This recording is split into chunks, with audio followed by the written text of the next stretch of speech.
Hey guys, welcome back to our video lectures, and today we're going to take a look at the World War II, but on the American home front. So what is happening in the United States for people who are not part of the fighting and what their jobs are. We're going to see it's very similar to World War I. It's like concept of total war, where every civilian is contributing in some way, whether it be rationing, production, etc.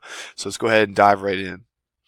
So we talked about as far as during the during the Great Depression with FDR's New Deal that the government kept growing in size, and the purpose was then to try to take care of Americans through relief, recovery, and reform. And we're going to see an expansion of government once again. It grows to the largest size ever as far as agencies trying to create war production and trying to do things like censorship and so forth and promote American civilians to contribute in other ways outside of just fighting. And this war production board, one of the things that they're tasked with is turning factories like a Ford factory or a Boeing factory or whatever it might be into producing war supplies to basically outproduce the Axis powers of Germany, Italy, and Japan in order to contribute and sell them to British and French militaries. And we can see here from this picture, we're taking a look at a Ford factory creating these B-24 bombers, which are part of the Air Force aircraft that drop not the atomic bomb, but that would go through an air raids during World War II. And they were able to produce through the assembly lines and manufacturing process and so forth, the technology of the factories during this time period, they're able to produce one every hour. So this mass amount of production is being created. Shipbuilders are able to create these battleships in 14 days rather than an entire year. So American ingenuity and American innovativeness is definitely contributing to this.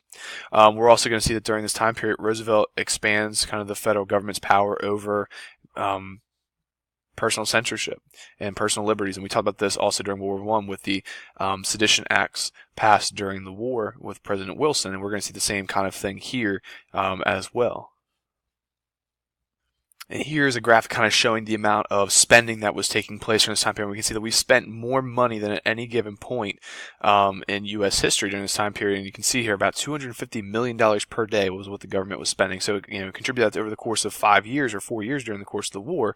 And you can see how much debt is going to rack up here during this time period. Very much like in World War I, we're going to see a draft Selective Service Act that is going to draft soldiers during World War II, and also we're going to see the government selling war bonds as ways to raise money from private citizens as well. So again, a lot of the same major themes are taking place between World War I and World War II on the home front. And here we can see some of the examples of the political cartoons or the posters that are being created, propaganda posters that are encouraging Americans at home to buy war bonds to help support the war monetarily and also in other ways as well. Here are some more examples, and you can see the ones that are very more anti-German, Japan, versus the ones that are more pro-American, getting different kinds of results or different kinds of feelings taken from the viewer, whether being women and kind of their role with Rosie, or having anti-German, just kind of making it seem like the Germans or the Japanese are stupid in some way, or they're childish, so we need to defeat them. This banding together of Americans as well, laborers working together, or even just revenge for Pearl Harbor. There's also going to be a lot of rationing and shortages that are taking place for certain goods. So steel being one of them, steel being needed for wartime production for military equipment. So they would create these organizations or clubs and so forth. You can see this poster or this picture doing a good job of kind of showing what's known as the car sharing club, where you essentially kind of think of it like carpools that we have today. And the idea is that you shouldn't have your own cars. You should be chipping in, and you should be sharing cars with your family members, with your friends.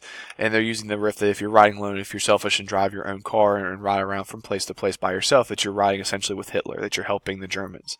So by helping the Americans, we're going to chip in, and we're going to allow for steel production to go towards the military rather than producing cars for consumers or civilians at home. The government would also create these things called ration books, and these ration books would be passed out to families, whether it be for oil, it could be for milk, it could be for all sorts of grain or coffee or whatever it would be. And in order to buy certain goods, you had to have these stamps, or you had to have these ration tokens. And if you did not have them, then you could not buy them. And again, the idea is that these productions of goods should be going more towards the war effort rather than going towards civilian consumption at home. Things like victory gardens are going to come back again as being used for civilians at homes who grow their own vegetables or own produce instead of buying them from the stores, and that way farmers can ship off their supplies to the war efforts as well. And really, the best thing that World War II does for Americans is create jobs. And it's going to finally stimulate the economy and truly end the Great Depression. Because what we talked about before is that even under the New Deal, that the Depression never truly ended, that America was still in a horrible economic output. But with World War II and with the added production, it's going to essentially stimulate the economy and get us back on track. And here we can see the unemployment rate here through different parts of the 1920s all the way to 1942 with the stock market crash where unemployment is, and then how it peaks and how it valleys, and eventually how it drops in during the war itself.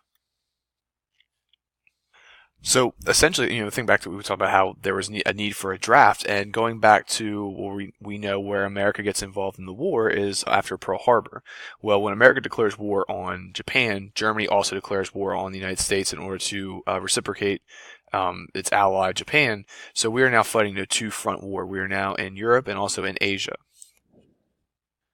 So we have a huge amount of men that were enlisting and also being drafted in order to combat this, because there essentially was two wars being fought, two separate wars being fought at the same time. And all these training camps were being created as ways to get soldiers ready for war.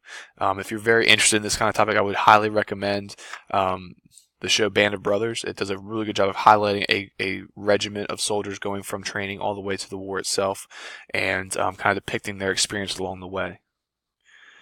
Just terms to know or key ideas to understand here. These GIs, if you ever hear this GI, we're talking about government issue, and essentially what that stands for is all the things the soldiers were receiving as far as their equipment, as far as their food and clothing and everything they were using on the battlefield in the military, so they become known as GIs. This organization called the USO, which still is used today for soldiers out in the Middle East or around the world in South Korea and Germany and so forth at different stations, brings celebrities, whether it be actors, comedians, singers, and they put on shows for the soldiers. And it was a way to kind of give back, and it's a way to kind of make them feel like they're more at home for those who are away for years on end on different enlistment trips. So the USO, just think of it kind of way as a response to helping the soldiers across the board, provide entertainment to them. Bob Hope being one of the ones who were the most giving comedic entertainments. But again, this is something that's still done today, mostly by comedians and singers and so forth. So we talked about this during World War I, is that President Wilson segregates the military, and you create basically these black regiments or these black units, and then versus white units. And one of the most famous of the Tuskegee Airmen were recognized for their heroism in the Air Force, and these men across the board, a million African American soldiers who are fighting separately, but also at the same time, and they're basically fighting while also still experiencing all of the horrors that we talked about with Jim Crow and from Plessy versus Ferguson and the discrimination in the South. And again, these Tuskegee Airmen are kind of recognized for their heroism during the wars as well. There is another Great Migration then as well that takes place during this time period. We talked about the Great Migration to major metropolitan cities, especially in the north from the south. African Americans who were not enlisted or who did not get drafted, they're going to move to a lot of major cities like Detroit, like Chicago, Pittsburgh as well, and these places that have factory jobs, who have a lot more jobs to offer than they do in the South. Remember, the South is characterized mostly by sharecropping.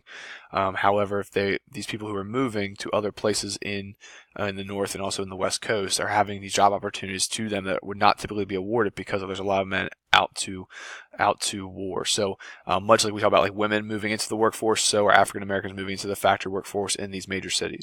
Even with the Great Migration, however, a lot of African Americans are still facing discrimination in all areas of the country, and whether it be segregated units, lesser pay, and they basically have a march on Washington. Civil rights leader Philip Randolph is going to basically declare FDR to help them, or ask for them to help. And one of the things that FDR will do will pass the Fair Employment Practices Commission. What that essentially does, it makes it illegal to offer less pay for different races or and so forth. So this is a way to guarantee that black workers are being paid the same as white workers. And you can see this kind of again, this propaganda poster that we looked at earlier that kind of shows the African Americans and the white Americans kind of working together for the same purpose.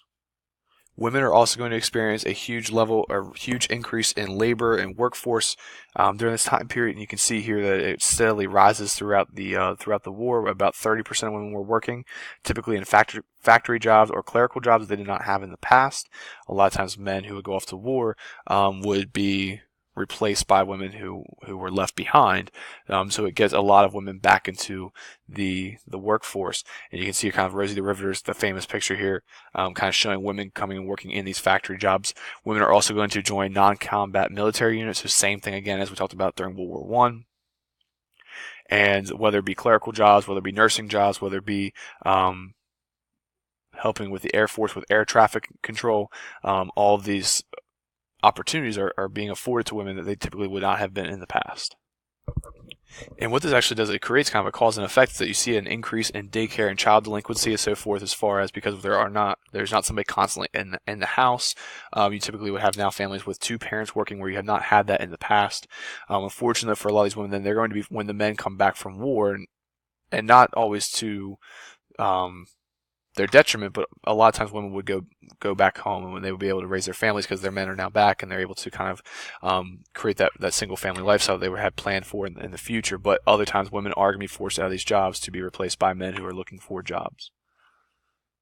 So another one of the things that kind of lines up between World War I and World War II, what we're going to see as far as the Japanese and how they're viewed, Japanese Americans, very similar to how German Americans were viewed and treated during World War I. I'm sorry, whether it be racial stereotypes, whether it be being described as by the enemy and not really being wanted as part of society and kind of being forced out or discriminated against, because the fear was that they were helping the enemy of actual Japan. And during this time period, there's a huge amount of fear as far as will Japanese Americans be using their access to the United States to spy and be giving back information to the Japanese to be used, against the American military. And one of the things that FDR does is create these things called relocation camps, where they forcibly move over 100,000 Japanese Americans away from their homes. They lose their house, they lose their businesses, they lose their jobs, and they're being forced into these prison camps or these internment camps away from the coast. Most of them in the desert areas of Arizona, Mexico, Colorado, and Utah, and essentially being, having their freedoms taken away for this fear. None of these people have been convicted of anything. It's just for the fear factor alone that they would be somehow a threat to the United States. You can see some pictures here of the camps, and they're moving to the camps. Most of the times conditions were terrible. Obviously, they're having their civil rights taken away by being forced here in the first place. And we will kind of take a deeper look into the conditions of these camps as well. But this is one of the black marks on American history, as far as abridging people's civil rights. Again, these people that were not convicted of any crimes, were not suspected of any crimes. It was just for fear alone that they were going to be spies, that they were going to negatively contribute to the warfare or war against the United States. All right, guys, so I hope this helps to better understand kind of the different groups that are going through during this time period. We will, again, kind of go through a question and answer period, so make sure you guys write down anything that you're not sure about, and we will talk about it in class.